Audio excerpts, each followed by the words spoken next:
Muy buenas tardes, bienvenidos al Mundo Ahora de France 24. Yo soy Elena Lozano y todo lo que verá a continuación es noticia. Iniciamos. Se publica un nuevo lote de archivos sobre el caso del pederasta y abusador sexual Jeffrey Epstein. Muchos de ellos hacen referencia a Donald Trump. Destaca una carta del que fuera el médico de la selección de gimnasia olímpica Larry Nassar y registros de vuelos entre los que figura el presidente estadounidense. El Departamento de Justicia acusa que se trata de afirmaciones falsas y sensacionalistas. Hasta 20 años de cárcel para quien promueva o respalde desde Venezuela bloqueos navales y actos de piratería. Así lo aprobó el Parlamento venezolano de mayoría oficialista en medio del recrudecimiento de acciones de Estados Unidos contra el país rico en petróleo y gobernado por Nicolás Maduro. La Asamblea Nacional de Francia aprobó una ley especial que le permitirá al Estado la continuidad de los ingresos y gastos ante la falta de acuerdo para el presupuesto de 2026. El gobierno espera poder negociar en enero con la oposición para lograr consenso y avanzar.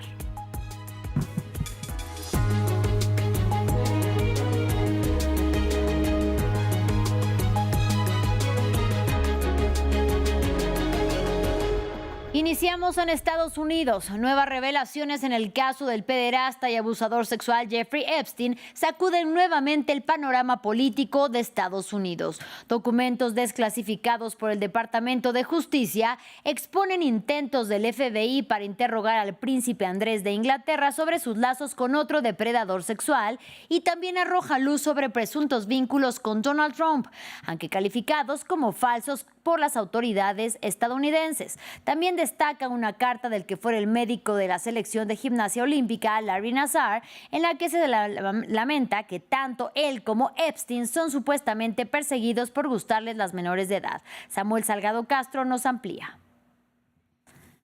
Circulan más archivos del caso Jeffrey Epstein, recientemente publicados por el Departamento de Justicia de Estados Unidos. En este paquete de casi 30.000 páginas, el presidente estadounidense Donald Trump aparece mencionado numerosas veces. El Departamento de Justicia trató de desacreditar las publicaciones que vinculan a Trump. Algunos de estos documentos contienen afirmaciones falsas y sensacionalistas contra el presidente Trump, presentadas al FBI justo antes de las elecciones de 2020. Para ser claros, las afirmaciones son infundadas y falsas, y si tuvieran un mínimo de credibilidad, sin duda ya se habrían utilizado como arma contra el presidente Trump. Entre los detalles, Trump voló 8 veces en el jet de Epstein entre 1993 y 1996, una vez solo con él y una joven de 20 años. También una carta atribuida a Epstein dirigida al convicto Larry Nassar, en la que describe presuntamente a Trump como alguien que comparte nuestro amor por las jóvenes nubiles.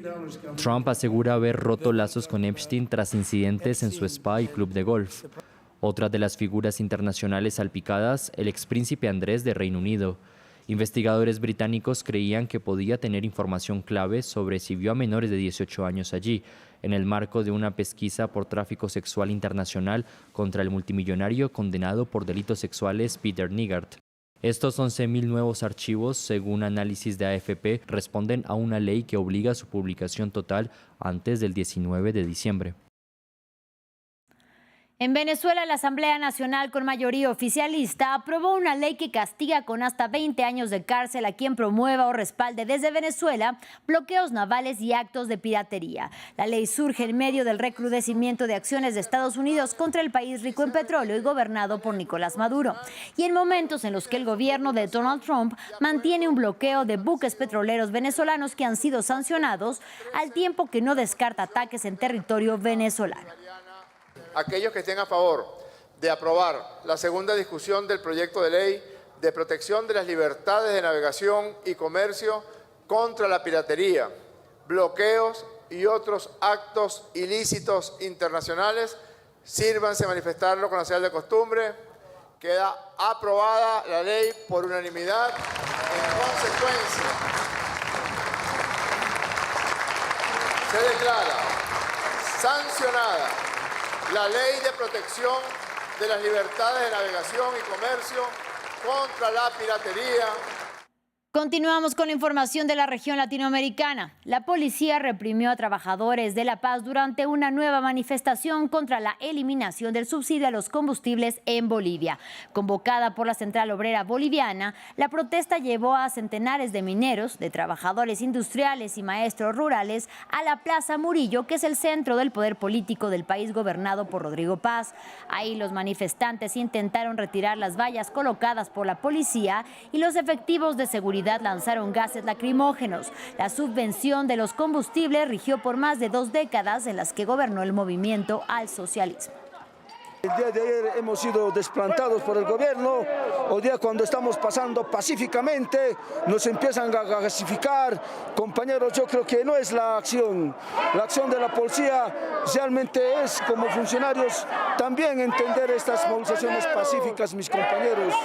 Pero, compañeros, el sector minero asalariado, carajo, cuando nos provocan, tampoco vamos a salir a hacer cosquillas, mis compañeros.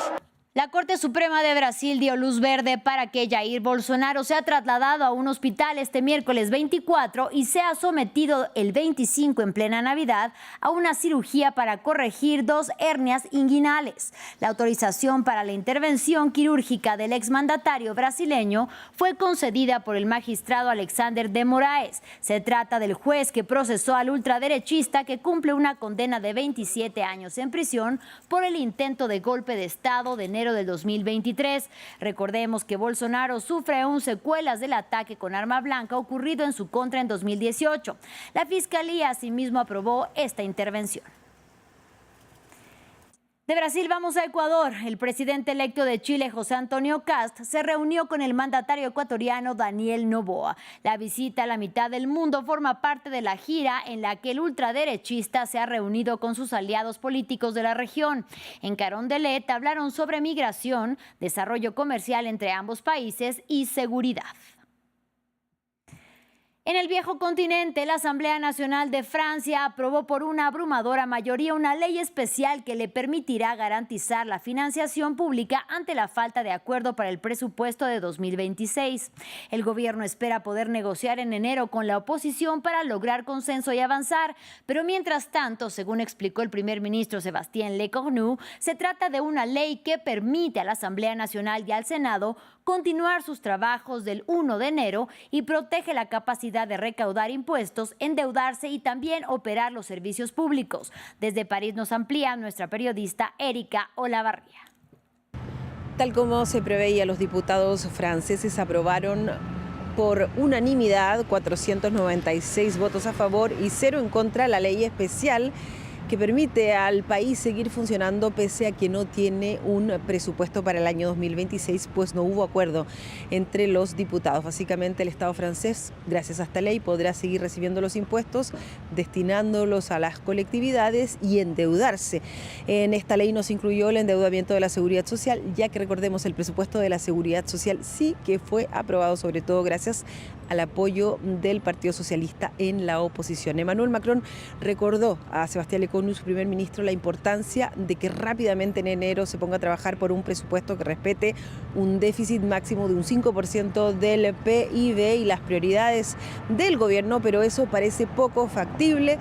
Y lo que comienza a escucharse con fuerza es que el gobierno termine aprobando el presupuesto con el famoso 49.3. Esto es por decreto. Recordemos que justamente Sébastien Lecornu se había propuesto no aplicar ese 49.3 para estimular la discusión y la búsqueda de compromisos en la Asamblea Nacional. Lo consiguió con la Seguridad Social, pero parece poco probable con este otro presupuesto. No se oponen, al contrario lo apoyan el 49.3, el partido de derecha, los republicanos, el oficialismo y al parecer también el Partido Socialista. Pero la Francia insumisa, la izquierda radical, ha dicho que si el gobierno aprueba por decreto, pues ellos van a proponer una moción de censura de Sébastien Lecornu, que necesitaría en ese caso al menos de la abstención de ecologistas y comunistas para sobrevivir. Justamente allí está la principal tarea del primer ministro. Ahora vamos a Sudán, donde la guerra no da tregua. El primer ministro sudanés presentó un amplio plan de paz ante las Naciones Unidas, pero el grupo paramilitar Fuerzas de Apoyo Rápido aún no se ha adherido y los expertos afirman que es poco probable que lo hagan, ya que este exige su retirada y su desarme. En tanto, Estados Unidos pide una tregua humanitaria incondicional. Desde abril del 2023, la guerra ha causado decenas de miles de muertos y desplazado a millones. Aquí los detalles.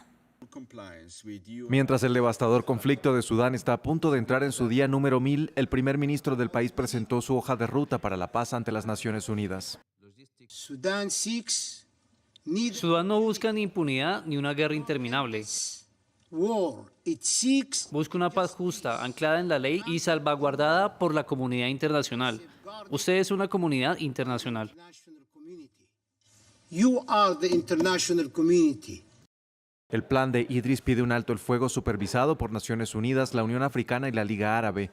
Este exige que las fuerzas paramilitares se retiren de las zonas que ocupan en el oeste y el sur del país, que se desarmen y se trasladen a campamentos supervisados. El conflicto en Sudán estalló en abril de 2023 entre el ejército y las RSF o Fuerzas de Apoyo Rápido. Expertos de la región dicen que es poco probable que este grupo se adhiera a esta propuesta, ya que implicaría renunciar a su poder militar. La administración Trump ha pedido una tregua humanitaria inmediata sin condiciones, mientras que representantes de las Naciones Unidas criticaron a los países que suministran armas a las partes en conflicto y acusaron a la comunidad internacional de ignorar la guerra. Cada día intentamos mantener a Sudán en las noticias. ¿Por qué se descuida? Creo que si el secretario general estuviera aquí, probablemente diría que hay presuntamente un elemento de racismo, ¿no? Que la gente no presta tanta atención a las crisis en los medios globales, a las crisis en África como a las de otras partes del mundo. Según estimaciones de Naciones Unidas, la guerra ha matado a más de 40,000 personas, aunque la cifra real podría ser mucho mayor. El conflicto ha creado la peor crisis humanitaria del mundo, con más de 14 millones de desplazados. Seguimos en Medio Oriente. El Parlamento israelí anunció la aprobación de la prórroga hasta 2027 de la ley temporal que permite el cierre de una emisora extranjera que, según su criterio, atente contra la seguridad del Estado. Originalmente denominada Ley Al Jazeera, estos poderes se utilizaron para cerrar las oficinas del canal propiedad de Qatar y bloquear sus emisiones en mayo del 2024. Leurel nos amplía. En Israel, la libertad de prensa sigue bajo ataque. El Parlamento aprobó la prolongación hasta finales del 2027 de una orden que permite prohibir los medios de comunicación extranjeros considerados como una amenaza para la seguridad del Estado. Ahora, incluso en tiempos de paz y sin necesidad de una orden judicial, el gobierno israelí puede ordenar el cierre de las oficinas, la incautación del material de difusión y el bloqueo del sitio web de una emisora, tal como lo hizo en el 2024 con Al Jazeera. Hay que cerrar 1000 canales yihadistas para que ninguna madre judía llore. Sigo pensando que esta ley debería haberse aprobado en su totalidad y si el Tribunal Supremo quería invalidarla, que la invalidara y entonces los ciudadanos de Israel verían quién se preocupa por su seguridad y quién se preocupa por la libertad de expresión de los canales yihadistas. La noticia alerta a Reporteros Sin Fronteras. En una entrevista con France 24, su portavoz internacional, Elena García Vizcasillas, recordó además que con al menos 29 empleados de medios de comunicación asesinados en la Franja de Gaza y al menos 220 desde octubre de 2023, Israel no está protegiendo a los periodistas.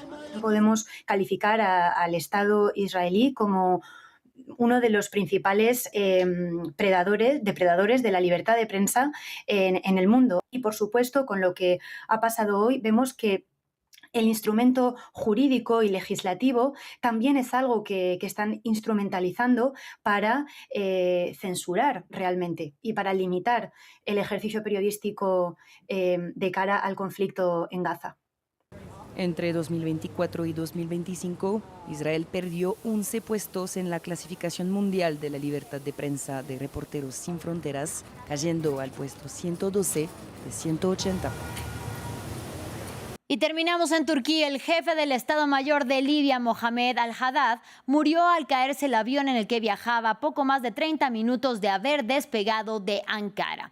El primer ministro libio lamentó lo sucedido y dijo que el jefe militar iba acompañado de otros oficiales. Previo a la confirmación del accidente, el Ministerio del Interior turco informó la pérdida del contacto con el avión que transportaba a Haddad y dijo que tuvo que realizar un descenso de emergencia. El alto general libio acababa de finalizar una visita oficial a Turquía. El siniestro ocurre un día después de que el Parlamento turco aprobara la extensión del mandato para el despliegue de soldados turcos en Libia por 2 años más. Así llegamos al final de este espacio informativo. Gracias por su compañía y hasta la próxima.